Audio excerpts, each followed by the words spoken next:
Assalamualaikum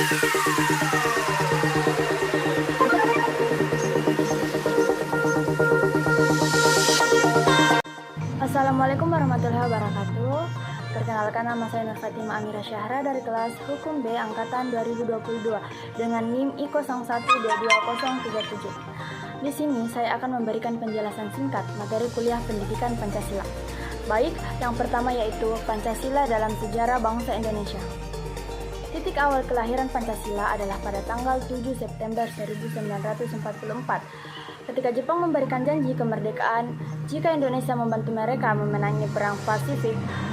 Kemudian pada tanggal 1 Maret 1945, Jepang mengumumkan akan membentuk sebuah badan sebagai tindak lanjut dari janji Jepang kepada Indonesia. Lalu pada tanggal 29 April 1945, Jepang kemudian membentuk Badan BPUPKI yang diketuai oleh Insinyur Rajiman Widjoningrat. BPUPKI menggelar sidang pertama pada tanggal 29 Mei sampai dengan 1 Juni 1945 yang membahas mengenai rumusan dasar negara. Pengusul dasar negara dalam sidang pertama BPUPKI yang digelar pada tanggal 1 Juni 1945 adalah Soekarno. Beliau mengusulkan 5 rumusan dasar negara Indonesia yang berbunyi, yang pertama yaitu kebangsaan Indonesia, kedua internasional atau perikemanusiaan, ketiga yaitu mufakat atau demokrasi, keempat kesejahteraan sosial, dan yang kelima yaitu ketuhanan yang Maha Esa. Kemudian rumusan dasar negara menurut Muhammad Yamin.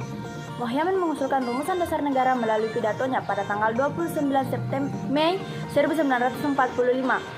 Beliau mengemukakan 5 asas negara Indonesia, yaitu yang pertama, perikebangsaan, kedua, perikemanusiaan, ketiga, periketuhanan, keempat, perikerakyatan, dan yang kelima adalah kesejahteraan rakyat. Gagasan 5 asas dasar tersebut kemudian disampaikan secara tertulis dengan rumusan sebagai berikut. Yang pertama, yaitu ketuhanan yang Maha Esa.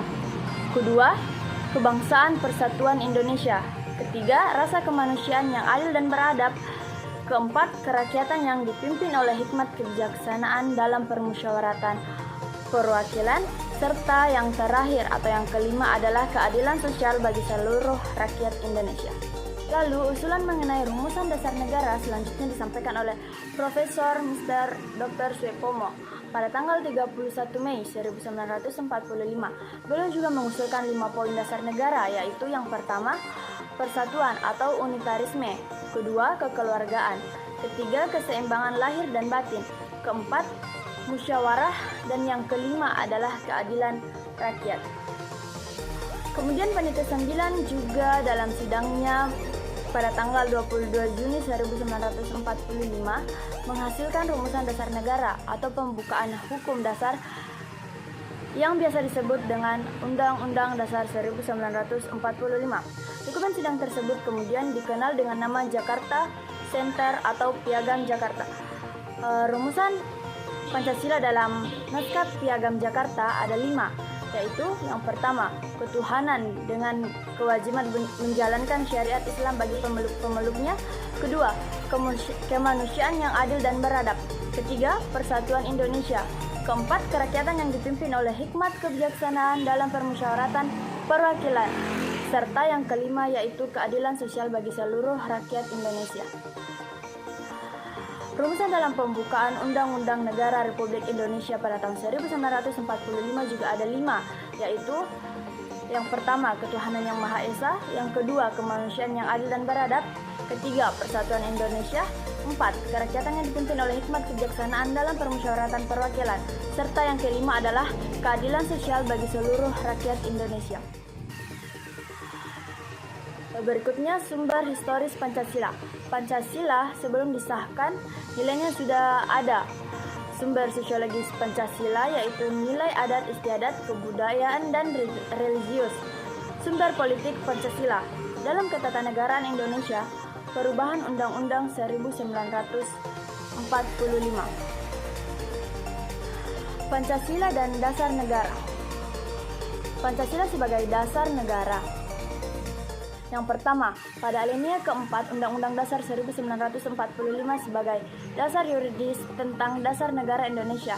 Yang kedua, Soekarno memperkenalkan Pancasila pada sidang BPUPKI di mana Pancasila adalah dasar negara. Jika negara tidak dapat berdiri tanpa adanya dasar negara. Yang ketiga, Soekarno mengkonseptualisasikan dasar negara ke dalam dasar falsafah untuk menegaskan dasar negara. Kemudian, tantangan Pancasila sebagai dasar negara. Yang pertama yaitu kemunculan gerakan separatisme merupakan suatu gerakan untuk mendapatkan kedaulatan dan memisahkan suatu wilayah atau kelompok manusia dari satu sama lain atau suatu negara lain. Kedua, tidak diindahkannya konsensus menyuburkan etnosentris. Yang ketiga, desentralisasi korupsi. Kemudian, Pancasila dalam konteks ketatanegaraan. Isi dan kedudukan Undang-Undang Dasar 1945. Makna pembukaan Undang-Undang Dasar 1945 pada alinea pertama yaitu: yang pertama, keteguhan dan motivasi kuat bangsa Indonesia dalam membela kebenaran dan keadilan untuk melawan penjajahan. Kedua, pernyataan subjektif bangsa Indonesia untuk menentang dan menghapus penjajahan di atas dunia. Ketiga, pernyataan objektif bangsa Indonesia bahwa penjajahan tidak sesuai dengan peri kemanusiaan dan peri keadilan. Lalu yang keempat yaitu pemerintah Indonesia mendukung kemerdekaan bagi setiap bangsa untuk berdiri sendiri. Makna pembukaan Undang-Undang Dasar 1945 di alinea kedua yaitu: yang pertama, kemerdekaan bangsa Indonesia dicapai melalui perjuangan melawan penjajah. Jadi, kemerdekaan bukanlah hadiah dari bangsa lain. Kemudian yang kedua, adanya momentum yang harus dimanfaatkan bangsa Indonesia untuk menyatakan kemerdekaannya. Ketiga, bagi bangsa Indonesia, kemerdekaan bukan akhir perjuangan. Kemerdekaan harus diisi dengan berbagai hal yang bertujuan untuk mewujudkan negara Indonesia yang merdeka, bersatu, berdaulat, adil, dan makmur. Makna pembukaan Undang-Undang Dasar pada tahun 1945 di alinea ketiga yaitu: yang pertama, kemerdekaan dicapai bangsa Indonesia tidak hanya karena faktor material, tetapi juga karena berkat dan rahmat Tuhan yang Maha Kuasa. Hal ini menjadi motivasi spiritual yang memperkuat keinginan bangsa Indonesia untuk hidup bebas. Yang kedua, keinginan seluruh bangsa Indonesia pada suatu kehidupan yang berkesinambungan antara kehidupan material dan spiritual, serta kehidupan dunia maupun akhirat. Ketiga, pengukuhan pernyataan proklamasi kemerdekaan Indonesia. Lalu,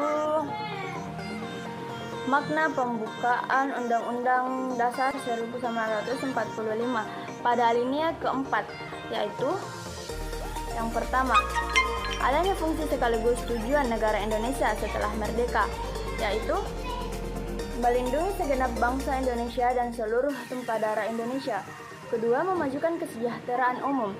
Ketiga, mencerdaskan kehidupan bangsa. Keempat, melaksanakan ketertiban dunia yang berdasarkan kemerdekaan, perdamaian abadi, dan keadilan sosial. Terus yang kedua yaitu keberadaan Undang-Undang Dasar Negara Republik Indonesia, juga untuk meneguhkan kemerdekaan bangsa Indonesia dan tujuannya setelah merdeka sebagai negara. Ketiga, Indonesia berkedaulatan rakyat dengan Pancasila sebagai dasar negara. Lalu hubungan antara Undang-Undang Dasar 1945 dengan Pancasila memiliki dua hubungan. Yang pertama, hubungan formal yang artinya Pancasila sebagai norma dasar hukum yang positif. Yang kedua yaitu hubungan material, yaitu tertib hukum adalah Undang-Undang Dasar 1945 dan tertib hukum tertinggi adalah Pancasila. Kemudian, hak asasi pribadi atau personal right, yaitu bebas menyampaikan suatu pendapat, memeluk agama menurut kepercayaan masing-masing, serta bergerak dalam melakukan segala sesuatu hal. Hak asasi ekonomi merupakan hak untuk memperoleh sesuatu.